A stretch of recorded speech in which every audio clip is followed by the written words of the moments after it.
прошу прикупить о том, что рисовать линейкой моей батарейки во главе с Николаем. А мы продолжаем нашу эстафету, и у нас сейчас литературное объединение, прошу прощения, у нас сейчас Валерий Юрьевич.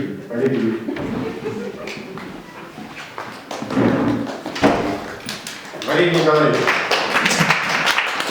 Ваш лауреат премии правительства республики по премии Куратова.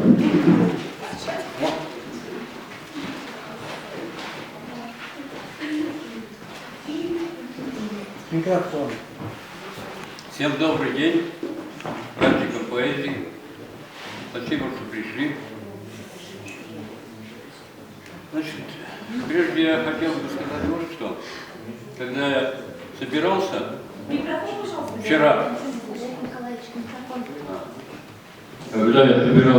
вчера, и стал отбирать что-то, и у меня так получилось, что все довольно короткие стихотворения получили.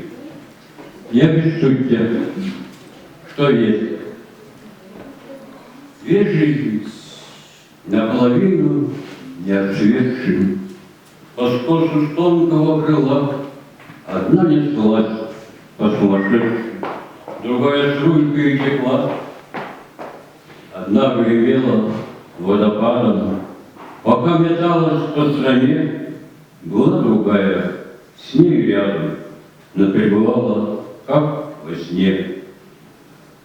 По широченной амплитуде судьба раскачивала их, я как в биральном сосуде, хватало места для твоих.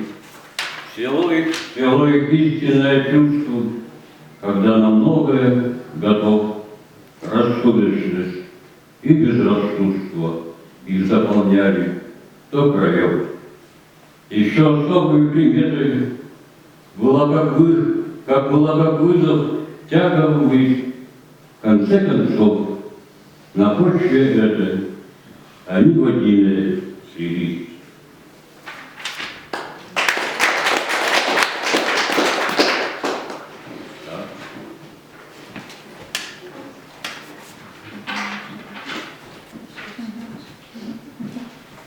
Я говорил, что это самое очень длинное стихотворение.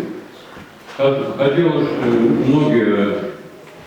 для многих женщин упоительные речи о лилейной красоте, те же руки, те же плечи, те же губы, дарите на порядок совершений были созданы творцом, словно в живописи гений, над ее корпел сон, что под нежного овала от бровей высоких дуб сердце разум замирало, выпадало все из рук, что от облика и взгляда исходило волшебство, как от тайны звездопада, что от мира и сего.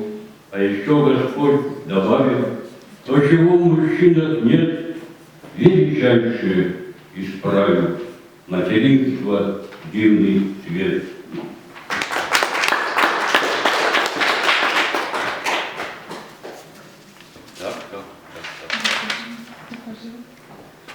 Стихотворение как усел.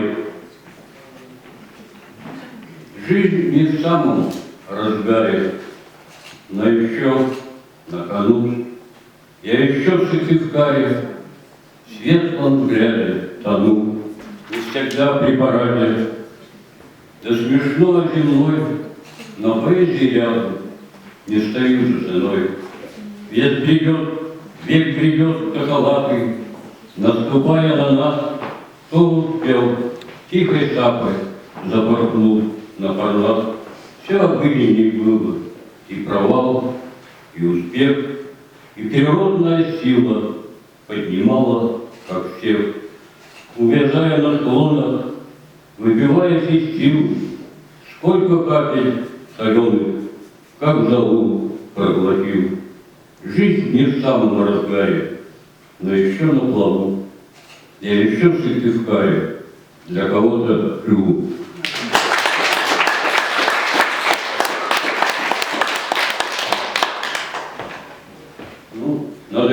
решила сказать несколько слов.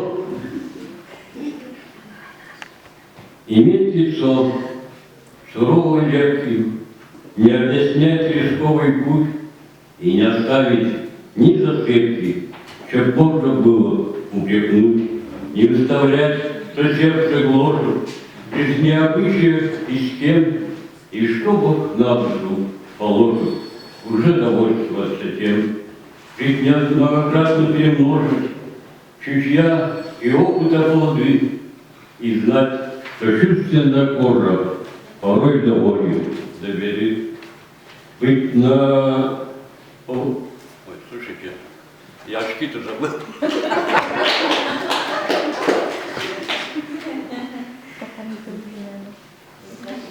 Значит, что склероз. Вот, другое дело. Жить, быть по возможности не рухнуть, иметь особенную стать, какие дамочки несовки, себя свободным ощущать, блаженным глупостям не вторить, не проходить чужой маршрут и помнить чудо, что в другое на белый свет не призовут. Что путь земной пройти непросто, не разорвав запретный круг, что надо жить без переплета, без истерических потуг.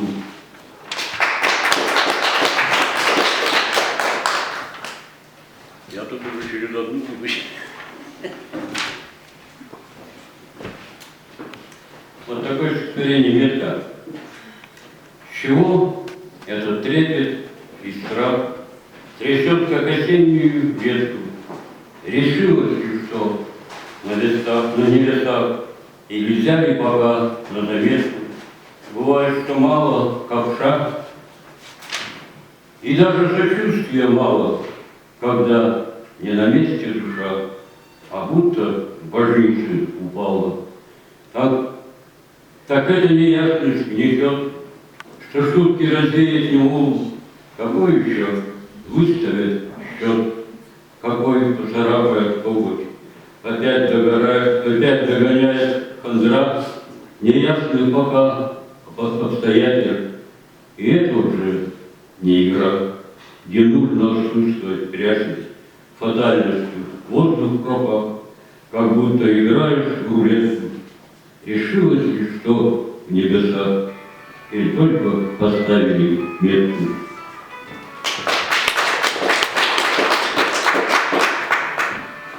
Вот такое впечатление.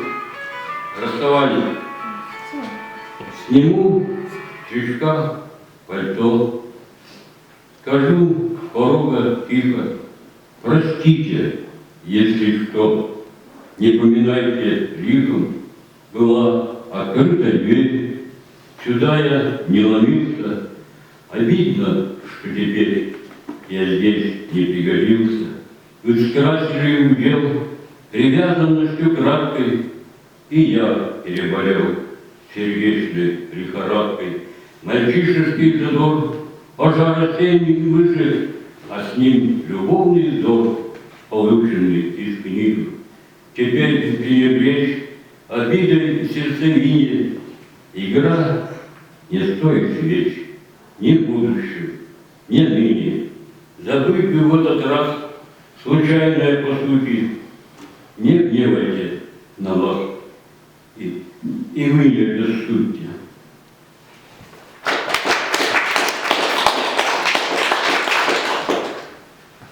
По-другому, сердце лишь тобою грезит, в неизбежной ворожбе ничего в башку не лезет, кроме мысли о тебе. От чего ж тебе не близок, а ведь были два крыла, от чего ж ты легким бризом мне по сердцу протекла. А я-то думал грешным делом, что и я тебе не чув, что потом единым целым будет нежность наших уст. Но получилось все иначе.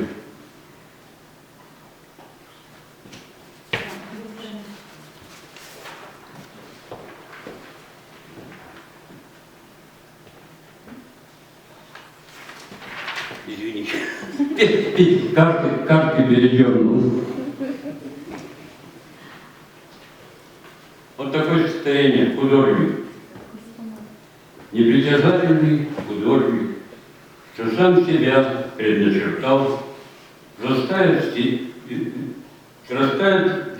везде, как подорожник, как березняк и краснотал. Его глубинные приметы на расстоянии видны мерцанием внутреннего света, идущей с каждой стороны, неприспособленностью красок, ко вкусам мелочных людей и отметанием всяких масок и отвержения идей, сосредоточенный художник с уравновешенным умом боится встреч пустопорожних и разговоров ни о чем. И если рухнут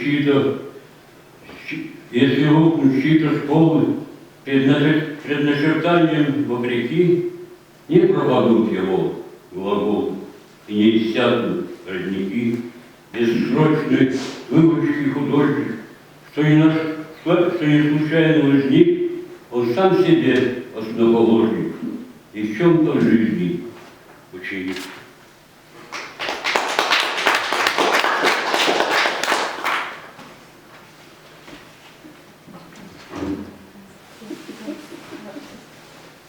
Опоздали. Болтается лист запоздалый, оборванный ветром на треть, и мы опоздали, пожалуй, сорваться и вдаль улететь. И мы засиделись на месте, хотя поговорить в полет, не выпали козыри крести, не вышло хороших погод. И мы на подъеме зависли, сменить увлеченности ждут и странные мысли по этому поводу ждут. О том, что неплохо увлечься, вовсю запоздалую прыть всей сущности, жизни переча, по-новому судьбу скроить.